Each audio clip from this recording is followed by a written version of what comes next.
Close quote. Now, it is unfortunate that SASSA did not respond on this matter at yesterday's Portfolio Committee meeting, citing that their presentation would be inadequate. A strange response when SASSA has admitted fraud within this SRD grant is not new. It is nothing more than a delay tactic by the ANC and SASSA, who will now have another 30 days in which to do an internal investigation in order to spin the truth and avoid any further embarrassment of the minister themselves and this government.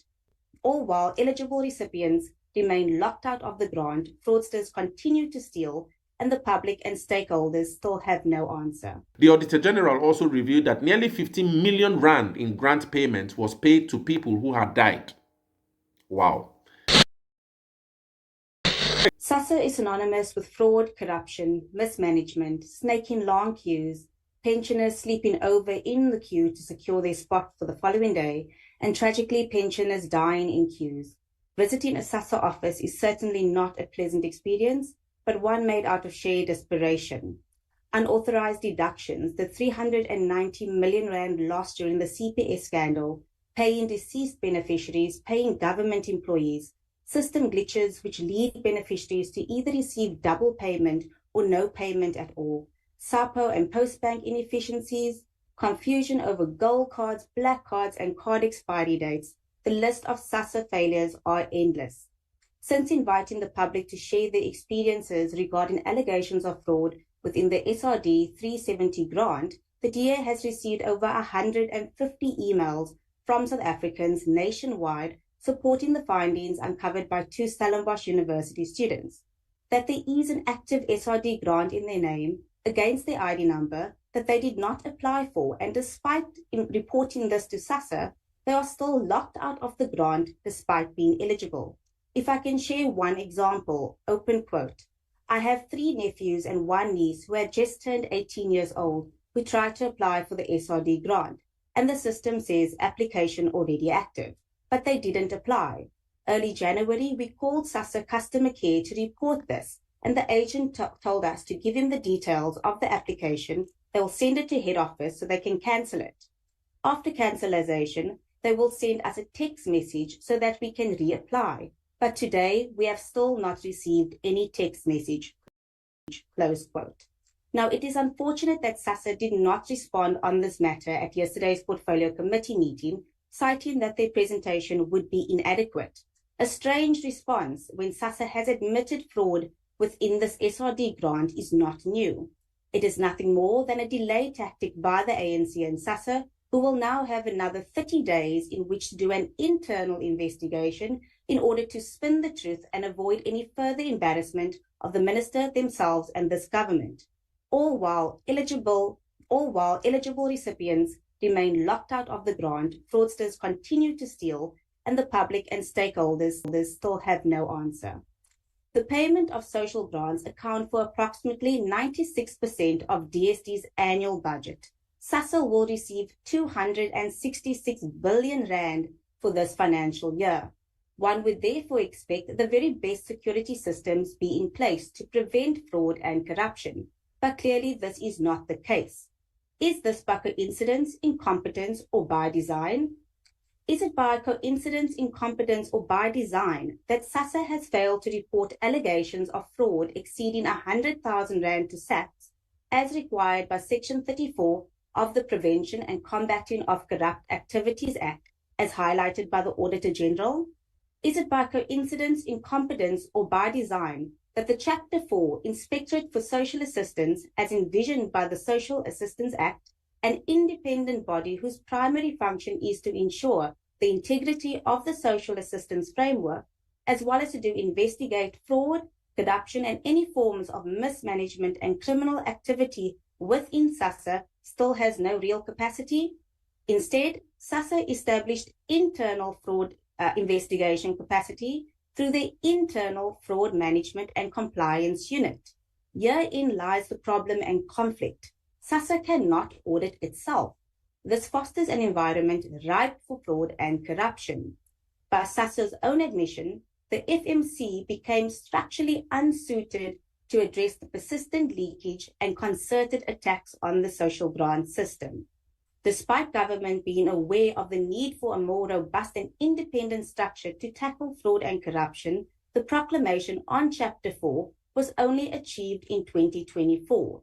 Again, I ask House Chairperson, by coincidence, incompetence, or by design? Chairperson, as a Democratic Alliance, we make the following recommendations to address the ongoing fraud and corruption at SASSA. Funding and capacitation of the Independent Inspectorate for Social Assistance must be prioritized. The resignation of the SASSA CEO, the leadership of this entity must be held accountable. A SIU investigation into the ongoing fraud and corruption at the entity. DSD cannot investigate its own entity. A commission of inquiry into the SRD 370 grant payment system. A complete review of the SRD 370 system. Modernization of the IT security, payment, and biometric verification system, and we call for real consequence management with penalties and jail time, which do in fact act as a deterrent. These criminals, whether they are found within government or not, belong in jail. The empowerment of SASSA beneficiaries by aggressive education and awareness campaigns on how to protect themselves from and how to report fraud and corruption. And lastly, House Chair, we need political will to root out corruption. DA executive members have demonstrated that there is no department too broken after 30 years of mismanagement and corruption which cannot be fixed. The key difference is whether or not the relevant minister has the political will to do so. The predecessors of DSD have left much to be desired. Minister Talashi, are you finally the minister to prioritize the needs of the vulnerable above the greed of the corrupt? Thank you, House Chairperson. Yeah, so following this grand expose by 2 Stellenbosch students on the fraud around SASSA and where many SASSA payments have actually been made illegally, and there's been a lot of fraud where people use different people's IDs to claim SASSA grants in South Africa. There's a really interesting report on Daily Maverick on what has actually happened after those 2 students actually came to the parliament to give a report on their findings of fraud in SASSA. It says that SASSA now recovered 150 million rand in ineligible grant payments, but there are still fraudulent payments that are still being made. So this report on Daily Maverick is really interesting and really hope it speaks to the future of SASSA in South Africa. What's really going to be happening to SASSA, the future of the welfare state in South Africa. It said that the Social Security Agency of South Africa, SASSA, says that it has recouped nearly 150 million in social relief of distress grant payments made to ineligible beneficiaries. It says, however, the Auditor General noted serious non-compliance issues, confirming that grant payments were still being made to ineligible beneficiaries. This actually comes amid a shocking discovery by 2 Stellenbosch University students that their ID numbers had been used to defraud SASSA by illegally applying for the 370 Rand social relief of distress grant using their ID numbers. They first revealed this while speaking to the Heart FM radio news team on Thursday. We also know that they actually appeared in Parliament to actually give a report. So the report here argues that while using legal methods to dig further into the system, the students checked about 37,000 IDs from 2006, and they discovered that there has been a high SASSA application rate for people born between January 2006 and May 2006. So in other words, this means that almost all the people born in the country during the period would have applied for the social relief of distress grant around that time and as soon as they turned 18, which is not likely.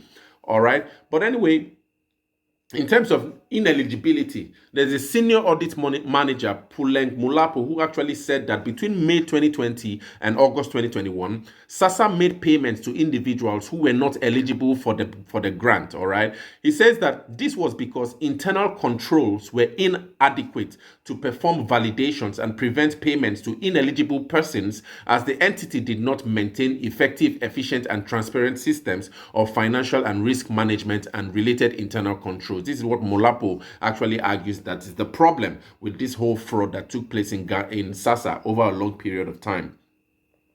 He also said that the Auditor General actually has recommended that SASSA now should consider working with companies that actually restrain data to ensure that beneficiaries were checked for eligibility before payments are made.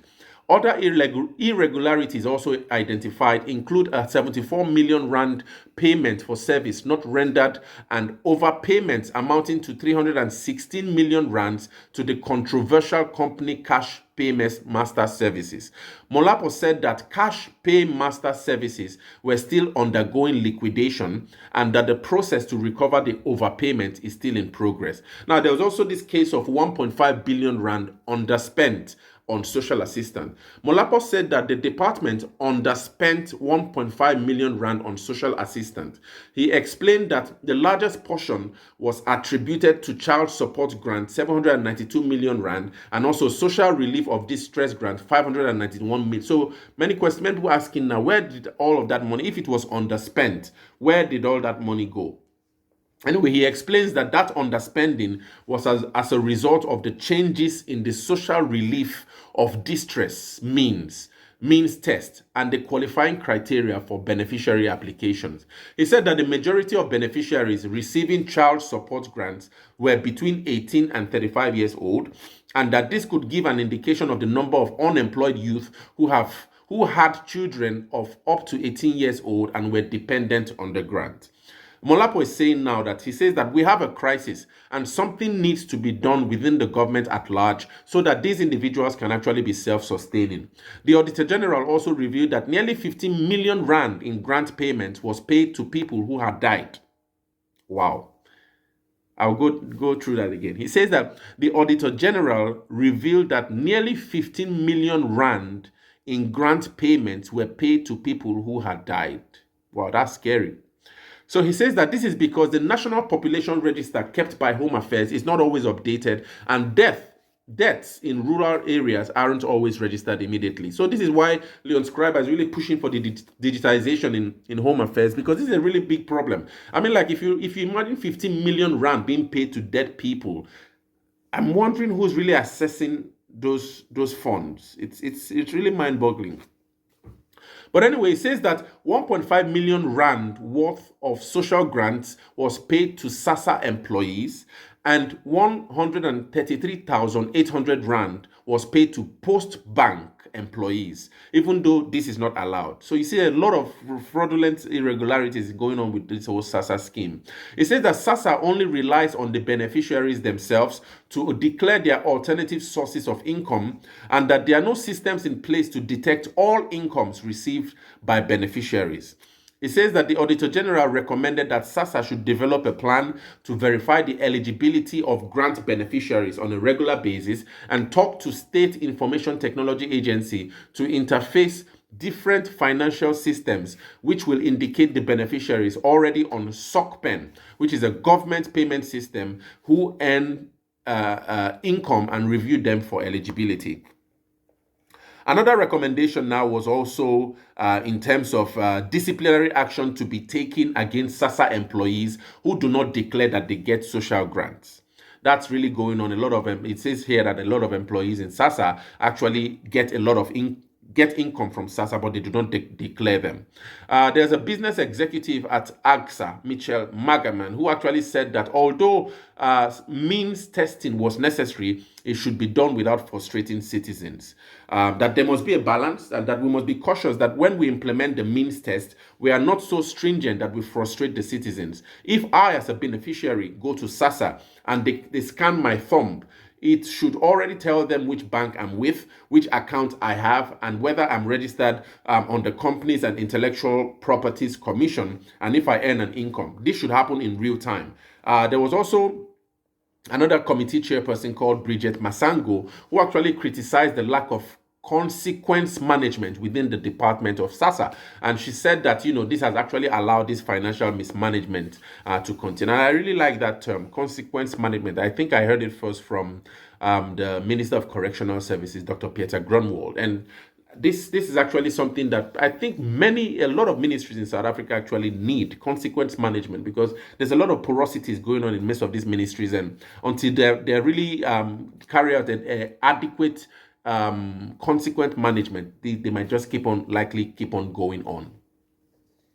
On the final note here, it says that on the transition from cash payment services to the post office to pay grants, Mansango actually said, "We were told that the post office has been the best footprint in rural South Africa. But where are we sitting now? We are back to the beneficiary. We are back to where beneficiaries have to spend money to travel to collect their grants. But when they get to the pay points, there's no money." And now that with Godongwana's finance budget, midterm finance budget policy statement, as we saw, it's likely that the post office would be liquidated, and probably, that might be phased out. So I don't know how the payment of SASSA in the rural areas then would actually go, since the post office has been argued here that it has actually been most effective. But if the post office is being liquidated, then how it would really be difficult, because I've seen that a lot of rural South Africans, I actually saw a documentary that they spend the 370 rand, probably they spend about half of it going to taking transport to where they will receive it, and before they get home, almost half of the grant is gone. And so at the end of the day, the whole scheme, it's really difficult with welfare and this whole SASSA issue in South Africa. Many times I really wish that, most of our societies can actually empower our people to really be entrepreneurial. I know how difficult it is anyway, but it would really help if a lot of people are taken away from this whole dependency mindset, except if there's a really dire need for that. And because this whole SASSA thing is actually breeding a group of people who have a mindset of dependency. And I don't know how far that would go on, and how much generations that could actually ingrain. It might ingrain a kind of like generational thinking, where some group of people in South Africa are dependent on this whole SASSA thing, where a dependency mindset is then being born. And with all these problems around SASSA, probably might at the end of the day even end up closing down. The impact of that whole dependence mindset on that group of people, I really don't know how that whole thing works. But anyway, what do you guys think with this whole report here on this issue with the SASSA and the Stellenbosch students who exposed this fraud in SASSA? Share your thoughts in the comments.